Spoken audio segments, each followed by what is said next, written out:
But I wanted to start, Ale, with a few big topics. And I think one that people have been talking about a lot as well, Phil, is how the Premier League is changing. Yeah. From your perspective, I think we all have our own, in our mind, of what's changing. But for you, what is the biggest difference, maybe from the last 2 years when you retired, even in that space of time, what's changed to now in the Premier League?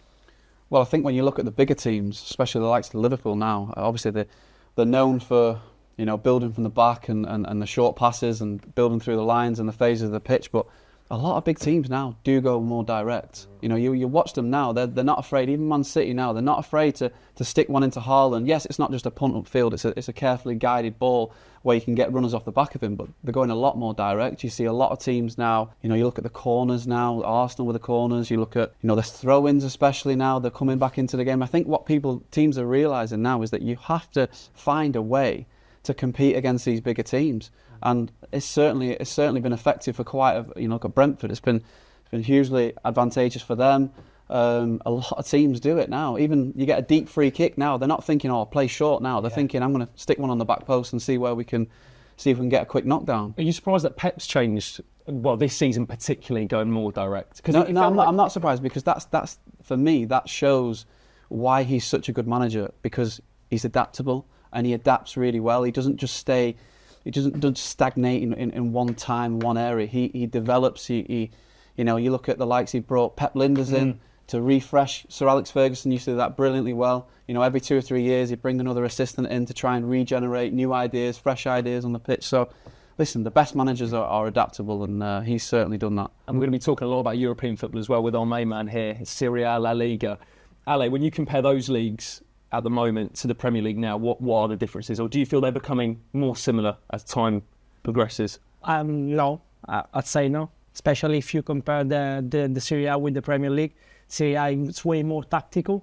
And when you watch the Premier League, it's way more entertaining, because as Phil said, teams try to be direct. Serie A, it's a lot of passing. It's like a game, chess game, you know? And they try to find the key to win the game. Premier League, it's more entertaining. I've got to say, whenever I watch the Italian league, it is fireworks. So you could have a 70-minute period of the game where nothing.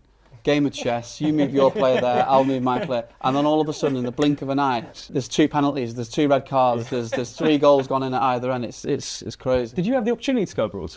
I had the opportunity towards the end of my career to go abroad, but I just wasn't in a position where I thought I was fit enough to go. I really struggled towards the end of my career with my knee. It's well documented that I struggled. So it was difficult for me to say, yes, I'll go. I was never that player to say, I will go, and then 3 months later down the line, break down, and then I'm just sat there on a big contract. That wasn't who I was.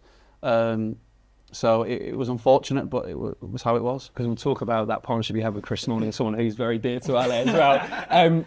Hunter, just to go back to what Phil was saying about how the Premier League's changed, particularly with set pieces. Why do you think that is, from your perspective? Well, just because people have crunched the data, haven't they? If you put the ball in the area, you can create chances. I think about managers like David Moyes, who you would have played under, who probably feel quite vindicated now looking at teams sort of just playing off the chances.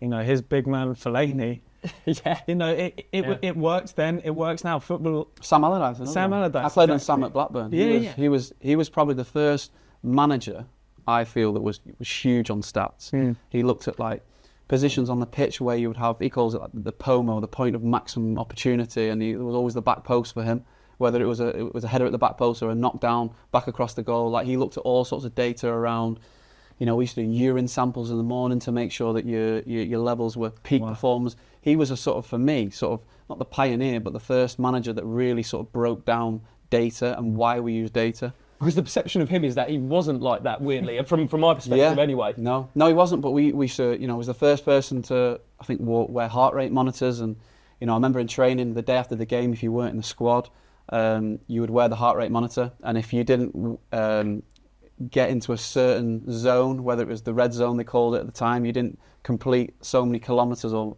whatever it was at the time, then you had to do extra run at the end. So you'd get players just sprinting on the spot just to try and keep them away. Going up and down the stairs. Running to Sainsbury's. But no, it was interesting. Yeah, and like as Phil said, like, the game hasn't changed in that way. Pep Guardiola actually said it recently, didn't he? He said it's quite simple if you have the ball in those areas, you can score goals. If you don't have the ball in those areas, you can't score goals. And what, especially managers like Mikel Arteta, they become obsessed with it, but in a way that means that no one can stop it. You know it's coming. By the Bayern Munich game last week, I thought Bayern Munich were right in that game. They were brilliant. But the header from Timber just kills it. It makes you feel like you're on a... And Arsenal were able to sit in deeper. I thought they were very good at it. They are brilliant at that. They're the best defensive team, arguably, in world football. That set piece thing, I said to you, didn't I, at the time, it's like that Mike Tyson line. Everyone has a plan till they get punched in the face. Yeah. Arsenal just wait for a set piece and then they'll kill you on it. So play devil's advocate though, as I said, I thought we're all football purists in inverted commas. I'm going to get that cliche out there. Is it a good thing though? Is it a good thing that set pieces are on the rise? Because, okay, for the smaller teams, it gives them an advantage. But actually for the bigger teams, are we kind of losing the essence of, some people would say, of football in general? Or is that just now just become a bigger part? I enjoy it. I enjoy it. I look at football now and I think, I'm glad that throw-ins are back in. I'm glad that deep free kicks and duels are back in the game and it's not a game of chess all the time, because that's what we love. We grew up watching and loved so much, and it makes it so competitive now at games. And you talked about Arsenal there, and I think the best thing you can say about Arsenal at the minute is that they're suitable and adaptable to any situation in game. So if they need to get ugly, they can get ugly. If they need to play the way through the thirds, they can play the way through. If they need to play on transition, they can do that. They can play any team at any time for any sort of strategy they want to play, and I think that's the biggest compliment I can pay Arsenal, and that's why for me they will win the league this year. I think this is the year they win it. Go on, Ali.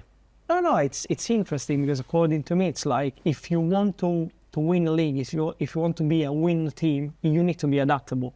You need to learn how to suffer it during the game. Otherwise, if you have a game playing and you don't know how to react, it's complicated to be competitive.